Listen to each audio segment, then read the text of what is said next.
नमस्कार दोस्तों, जय माता दी। आज मैं आपको भाद्रपद मास की पूर्णिमा व्रत की कथा सुनाने जा रही हूँ। तो प्रेम से बोलिए श्री कृष्ण भगवान जी की जय। द्वापर युग में एक समय की बात है कि यशोदा जी ने श्री कृष्ण जी से कहा, हे कृष्ण, तुम सारे संसार के उत्पन्न करता, पोषक तथा उनके संहार करता हो।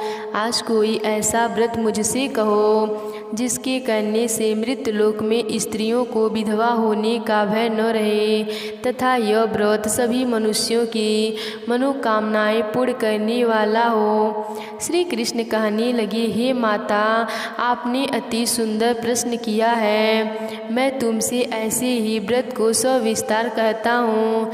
सौभाग्य की प्राप्ति के लिए स्त्रियों को 32 पूर्णमासियों का व्रत करना चाहिए।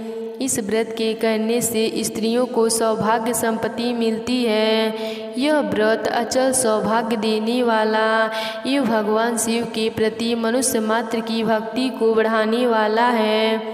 यशोदा जी कहने लगी, हे कृष्ण, सर्वप्रथम इस व्रत को मृत्युलोक में किसने किया था, इसके विषय में विस्तार पूर्वक मुझसे कहो। श्री कृष्ण जी कहने लगे कि इस भूमंडल पर एक अत्यंत प्रसिद्ध राजा चंद्रहास से पालित अनेक प्रकार के रत्नों से परिपूर्ण कांतिका नाम की एक नगरी थी। वहाँ पर धनेश्वर नाम का एक ब्राह्मण था और उसकी स्त्री अति सुशील रूपवती थी। दोनों ही उस नगरी में बड़े प्रेम के साथ रहते थे। घर में धन्य धान आदि की कमी नहीं थी। उनको एक बड़ा दुख था कि उनके कोई संतान नहीं थी। इस दुख से वह अत्यंत दुखी रहते थे। एक समय एक बड़ा तपस्वी योगी उस नगरी में आया।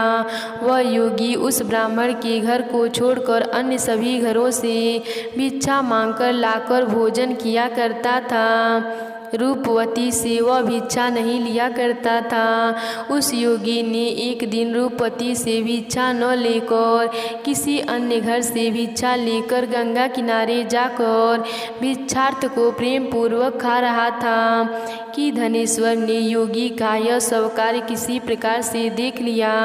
अपनी भिक्षा के अनादर से दुखी होकर धनेश्वर योगी से बोला, हे महात्मा, आप सब घरों से भिक्षा लेते हैं परंतु मेरे घर की भिक्षा कभी भी नहीं लेते हैं। इसका कारण क्या है?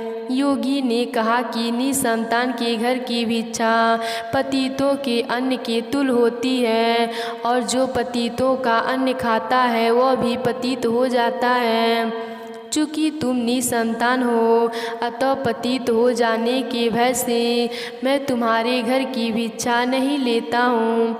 धनेश्वर यह बात सुनकर अपने मन में बहुत दुखी हुआ और हाथ जोड़कर योगी के पैरों पर गिर पड़ा तथा आर्त भाव से कहने लगा, हे महाराज, यदि ऐसा है तो आप मुझको पुत्र प्राप्ति का उपाय बताइए। आप शौर्यज्ञ हैं, मुझ पर अवश्य ही कृपा कीजिए।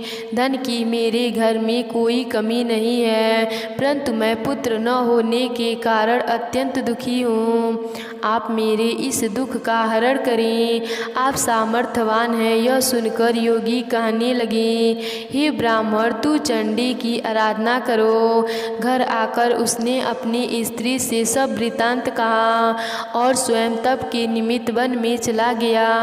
वन में जाकर उसने चंडी की उपासना की और उपवास किया। चंडी ने 16वें दिन उसको स्वप्न में दर्शन दिया और कहा, हे धनेश्वर, जा तेरे पुत्र होगा परंतु वह 16 वर्ष की आयु में ही मृत्यु को प्राप्त हो जाएगा।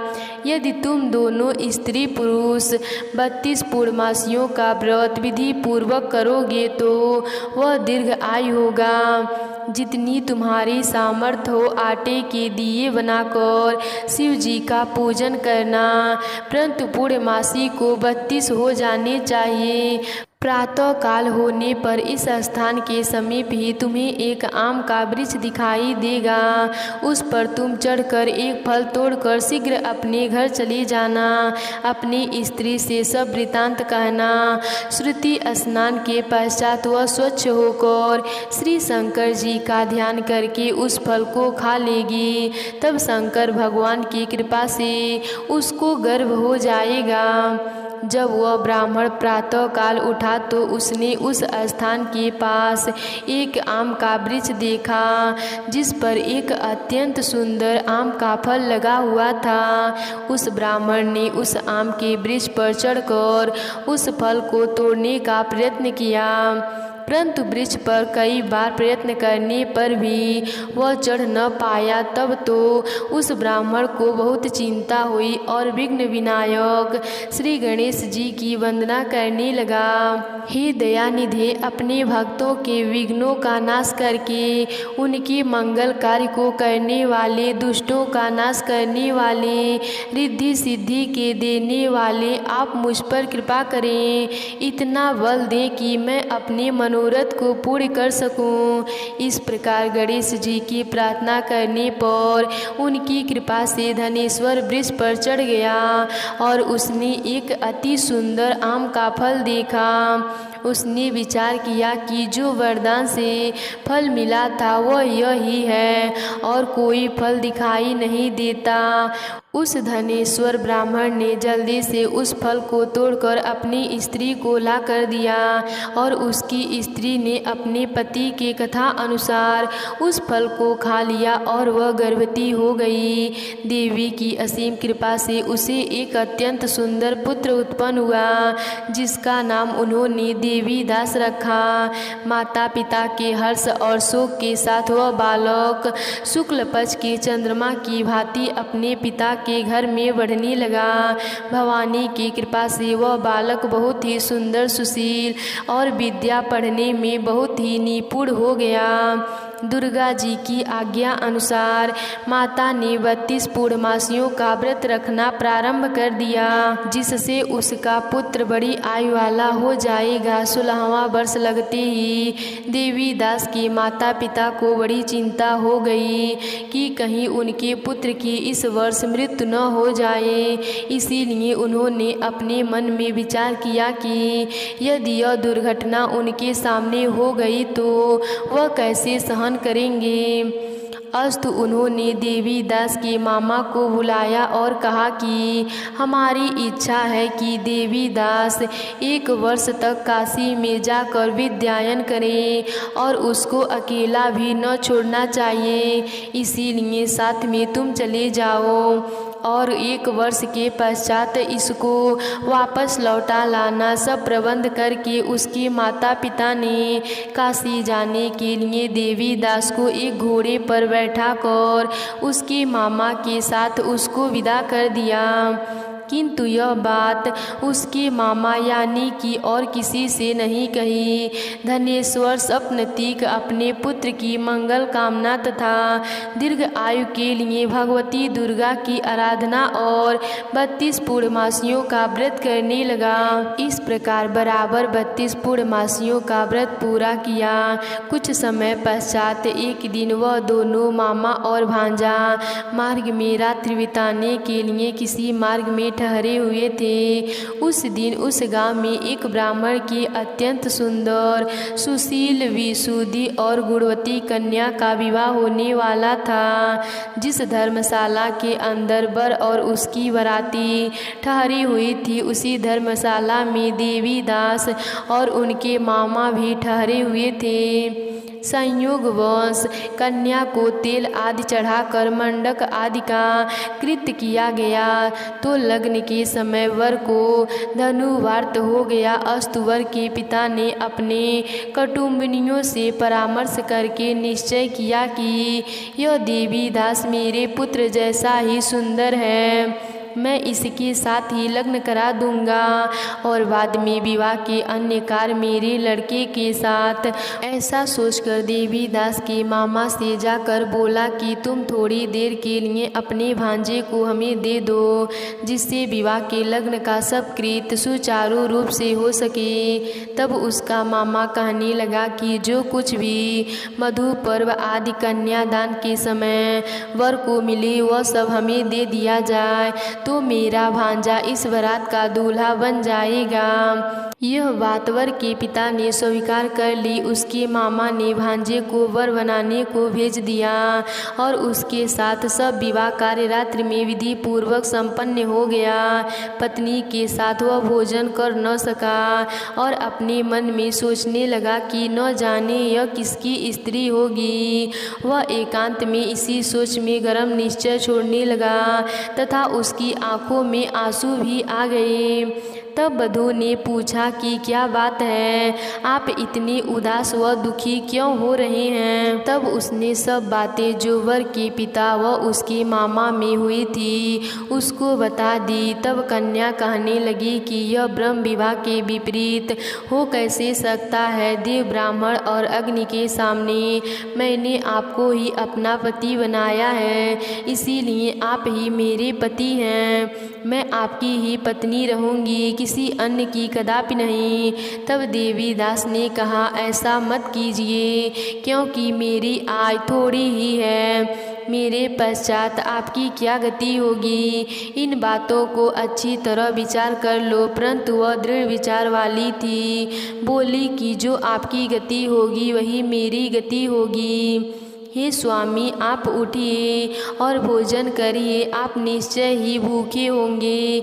इसके बाद देवीदास और उसकी पत्नी दोनों ने भोजन किया तथा शेष रात्रि से वे सोते रहे। प्रातः काल देवीदास ने अपनी पत्नी को 3 नगों से जड़ी हुई एक अंगूठी दी, एक रुमाल दिया और बोला, हे प्रिय, इसे लो और संकेत समझकर स्थित चिंत हो जाओ।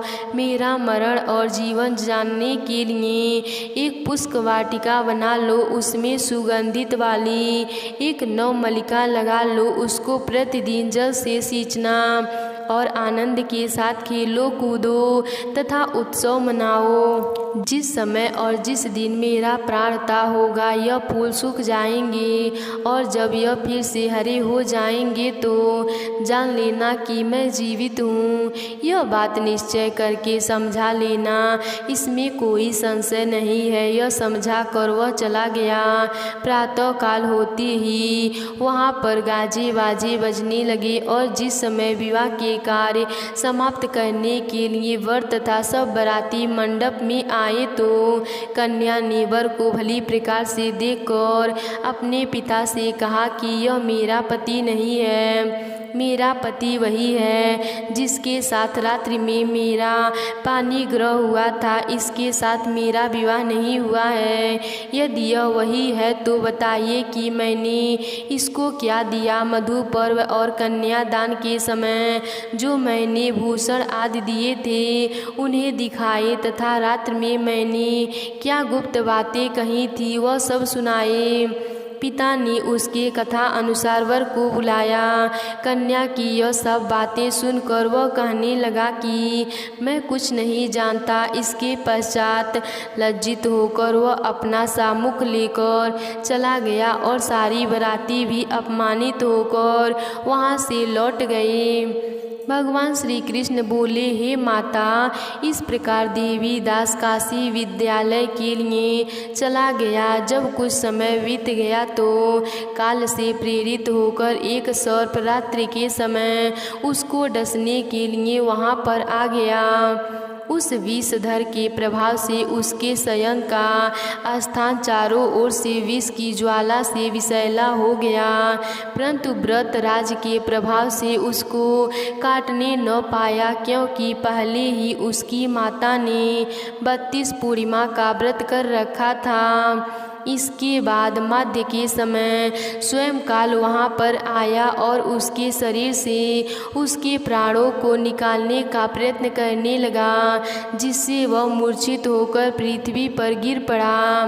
भगवान की कृपा से उसी समय माता पार्वती जी के साथ भगवान शंकर जी वहाँ पर आ गए। उनको मूर्छित दशा में देखकर पार्वती जी ने भगवान शंकर जी से प्रार्थना की, हे महाराज, इस बालक की माता ने पहले 32 पूर्णिमा का व्रत किया था, जिसके प्रभाव से हे भगवान आप इसको प्राण दान दें। भवानी के कहने पर भक्त वत्सल भगवान श्री शिव जी ने उसको प्राण दान दे दिए। इस व्रत के प्रभाव से काल को भी पीछे हटाना पड़ा और देवी दास स्वस्थ होकर बैठ गया। उधर उसकी स्त्री उसके काल की प्रतीक्षा किया करती थी। जब उसने देखा कि उस पुष्प वाटिका में पत्र पुष्प कुछ भी नहीं रहे तो उसको अत्यंत आश्चर्य हुआ, और जब वह वैसे ही हरी भरी हो गई तो वह जान गई कि वह जीवित हो गए। यह देखकर वह बहुत प्रसन्न मन से अपने पिता के कहने लगी कि पिताजी, मेरे पति जीवित हैं, आप उनको ढूंढिए। जब 16वां वर्ष व्यतीत हो गया तो देवी दास भी अपने मामा के साथ काशी से चल दिया। इधर उसे ससुराल उसको ढूंढने के लिए अपने घर से जाने लगे ही थे कि वह दोनों मामा भांजे वहाँ पर आ गए। उसको आया देखकर उसका ससुर बड़ी प्रसन्नता के साथ अपने घर में ले आया। उस समय नगर के निवासी भी वहाँ इकट्ठे हो गए और सबने निश्चय किया कि अवश्य ही इसी बालक के साथ इस कन्या का विवाह हुआ था। उस बालक को जब कन्या ने देखा तो पहचान लिया और कहा कि यह तो वही है जो संकेत करके गए थे। दंत उपरांत सभी कहने लगे कि भला हुआ जो यह आ गया, और सब नगर निवासियों ने आनंद पाया। अपने ससुर के घर से बहुत सा उपहार लेकर अपने घर के लिए प्रस्ताव किया। जब वह अपने गांव के निकट आया तो कई लोगों ने उसको देखकर उसके माता पिता को पहले ही जाकर खबर दे दी कि तुम्हारा पुत्र देवी दास अपनी पत्नी और मामा के सहित आ रहा है। ऐसा समाचार सुनकर पहले तो उन्हें विश्वास ही नहीं हुआ, किंतु जब और लोगों ने भी आकर उनकी बात का समर्थन किया तो उनको बड़ा आश्चर्य हुआ। लेकिन थोड़ी देर में देवी दास ने आकर अपने माता पिता के चरणों में अपना सिर रखकर प्रणाम किया और उनकी पत्नी ने अपने सास ससुर के चरणों को स्पर्श किया तो माता पिता ने अपने पुत्र और पुत्र वधू को अपने हृदय से लगा लिया और दोनों की आंखों में आंसू बहने लगे। अपने पुत्र और पुत्र वधू के आने की खुशी में धनेश्वर ने बड़ा भारी उत्सव किया और ब्राह्मणों को भी बहुत सी दान दक्षिणा देकर प्रसन्न किया। श्री कृष्ण जी कहने लगे कि इस प्रकार धनेश्वर ने 32 पूर्णमासियों के व्रत के प्रभाव से पुत्रवान हो गया। जो भी स्त्री इस व्रत को करती हैं वे जन्म जन्मांतर में वैधवा का दुख नहीं भोगती और सदैव सौभाग्यवती रहती हैं। यह मेरा वचन है, इसमें कोई संदेह नहीं मानना। यह व्रत पुत्र पौत्र को देने वाला तथा संपूर्ण कामनाओं को पूर्ण करने वाला है। 32 पूर्णमासियों के व्रत करने से व्रती की सब इच्छाएं भगवान शिव जी की कृपा से पूर्ण हो जाती है। तो प्रेम से बोलिए श्री कृष्ण भगवान जी की जय, शिव जी की जय। एक तपसी था। तपसी हमेशा भगवान के तपस्या में लीन रहता था। लपसी रोजाना 1.25 सेर की लपसी बनाकर भगवान का भोग लगाकर जिम लेता था। एक दिन दोनों लड़ने लगे। तपसी बोला, मैं रोज भगवान की तपस्या करता हूँ, इसीलिए मैं बड़ा हूँ। लपसी बोला, मैं रोज भगवान को 1.25 सेर लपसी का भोग लगाता हूँ, इसीलिए मैं बड़ा हूँ। नारद जी वहाँ से गुजर रहे थे। दोनों को लड़ते देखकर उनसे पूछा कि तुम क्यों लड़ रहे हो। तपसी ने खुद के बड़ा होने का कारण बताया और लपसी ने अपना कारण बताया। नारद जी बोले, तुम्हारा फैसला मैं कर दूंगा। दूसरे दिन लपसी और तपसी नहाकर अपनी रोज की भक्ति करने आए तो नारद जी ने छुपकर 1.25 करोड़ की अंगूठी एक एक अंगूठी उन दोनों के आगे रख दी। तपसी की नज़र उस अंगूठी पर पड़ी तो उसने चुपचाप अंगूठी उठाकर अपने नीचे दबा ली। लपसी की नज़र अंगूठी पर पड़ी लेकिन उसने ध्यान नहीं दिया। भगवान को भोग लगाकर लपसी खाने लगा। नारद जी सामने आए तो दोनों ने पूछा कि कौन बड़ा है, तो नारद जी ने तपसी से खड़ा होने को कहा। वह खड़ा हुआ तो उसके नीचे दबी अंगूठी दिखाई पड़ी। नारद जी ने तपसी से कहा, तपस्या करने के बाद भी तुम्हारी चोरी करने की आदत नहीं गई, इसीलिए लपसी बड़ा है। नारद जी ने तपसी से कहा कि तपस्या करने के बाद भी तुम्हारी चोरी करने की आदत नहीं गई, इसीलिए लपसी बड़ा है और तुम्हें तुम्हारी तपस्या का कोई भी फल नहीं मिलेगा।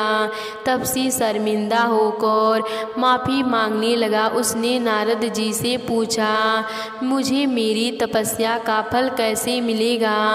नारद जी ने कहा, यदि कोई गाय और कुत्ते की रोटी नहीं बनाए तो वह फल तुझे मिलेगा। यदि कोई ब्राह्मण को भोजन कराकर दक्षिणा नहीं देगा तो वह फल तुझे मिलेगा। यदि कोई साड़ी के साथ ब्लाउज नहीं देगा तो वह फल तुझे मिलेगा। यदि कोई दिए से दिया जलाएगा तो वह फल तुझे मिलेगा। यदि कोई सारी कहानी सुने लेकिन तुम्हारी कहानी नहीं सुने तो फल तुझे मिलेगा। उसी दिन से हर व्रत कथा कहानी के साथ लपसी तपसी की कहानी भी सुनी और कही जाती है। तो प्रेम से बोलिए श्री कृष्ण भगवान जी की जय।